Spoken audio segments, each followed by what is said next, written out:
Next question जो है वो क्वेश्चन नंबर 7 है। उसमें बोल रहा है कि from A point on A ground, एक ग्राउंड के किसी पॉइंट से, मान लीजिए कि कोई पॉइंट है ए है, मान के चलिए ए पॉइंट से ग्राउंड पर angle of elevation of bottom and the top of A transmission tower. एक टावर है, ठीक है।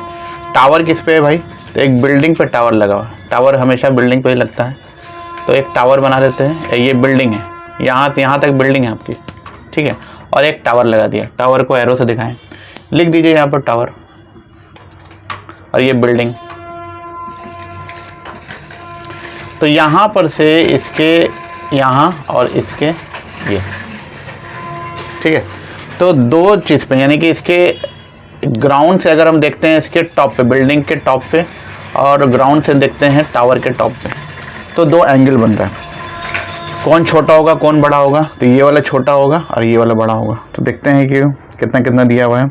वो दिया हुआ है, एक दिया हुआ है 45, एक 60। तो छोटा वाला 45 होगा और दूसरा वाला 60 होगा, ठीक है। तो चलिए हम लोग इसको नाम रख लेते हैं A, B, C और D। बहुत इजी सवाल है, पिछले वाले की तरह नहीं है, बहुत इजी है। देखिए अब देखिए इन ट्रायंगल, ठीक है। कौन सा लेते हैं हम लोग?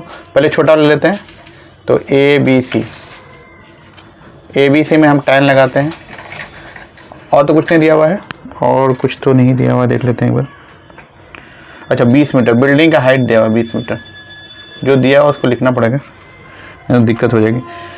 टावर की हाइट नहीं दी हुई है, तो टावर की हाइट को क्या मान लेते हैं? x लेट, ठीक है। मानिए नहीं मानिए, इसको अगर x मानना चाहते हैं मानिए, नहीं तो DC भी लेके चल सकते हैं। तो चलिए tan कितना ले लें? 45। tan 45 क्या होता है? P/h। तो ये tan 45 जो छोटके वाला होगा यहाँ से यहीं तक जाएगा ना, तो 20 बटे क्या हो जाएगा? 20 बटे कुछ तो लिए नहीं है हम इसको,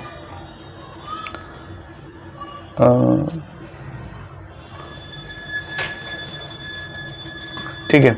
तो इसको y मान लेते हैं, यहाँ से यहाँ तक दूरी, ठीक है। चलिए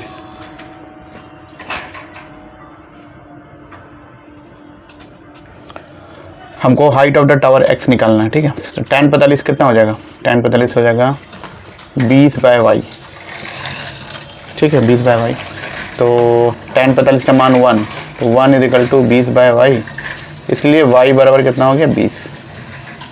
यानी ये भी कितना निकल गया? 20 निकल गया। एक काम तो हो गया मेरा भाई कि ये भी निकल गया। अब इसको चाहिए, तो ये किस में हो जाएगा? ट्रायंगल कितना?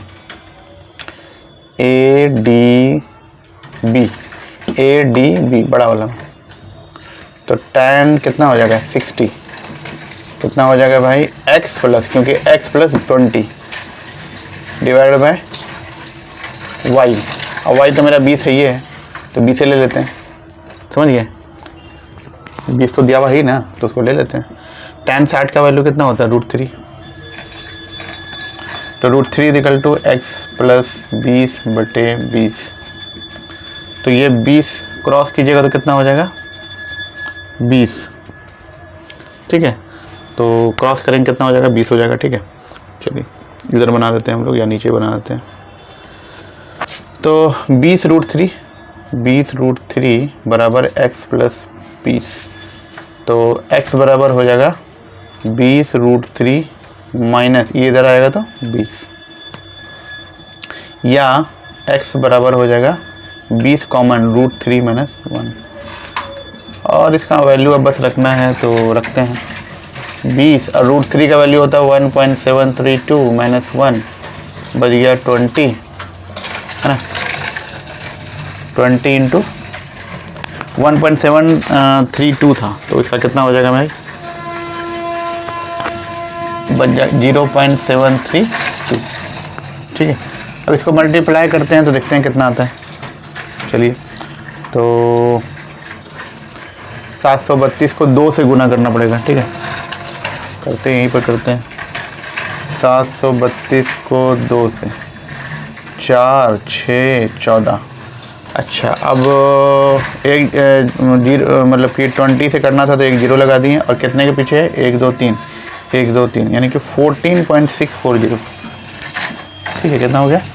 14.640 ये मीटर हो गया इसका टावर का, ठीक है, टावर का हाइट हो गया, ठीक है, समझ में आया। तो एक बार आंसर मिला लेते हैं हम लोग 7।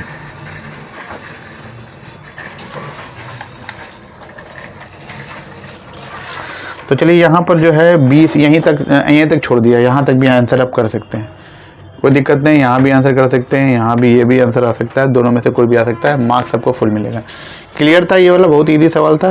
ये आपको लगा होगा कि बहुत इजी सवाल है, इससे हल्का क्या सवाल हो सकता है, ठीक है। तो पहले एक पॉइंट से क्या दिया हुआ था, एक पॉइंट से एक बिल्डिंग, और बिल्डिंग के ऊपर क्या है, टावर है। टावर का जो है हाइट निकालना है हमको, ठीक है।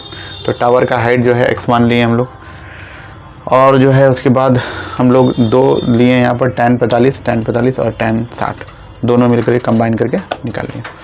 तो चलिए इस वीडियो में इतना ही रखते हैं हम लोग। अगली वीडियो में फिर हम लोग हाइट एंड डिस्टेंस के आगे के सवाल को देखेंगे। हम लोग जो है अभी 7 पे हैं, 7 नंबर सवाल हम लोग का बन चुका है 7। अब जो है यहाँ इस सब में थोड़ा भारी सवाल होगा, तो इस सब में सारा को वीडियो में बनाएंगे हम लोग, ठीक है। चलिए मिलते हैं अगले वीडियो में, तब तक के लिए टेक केयर, बाय बाय।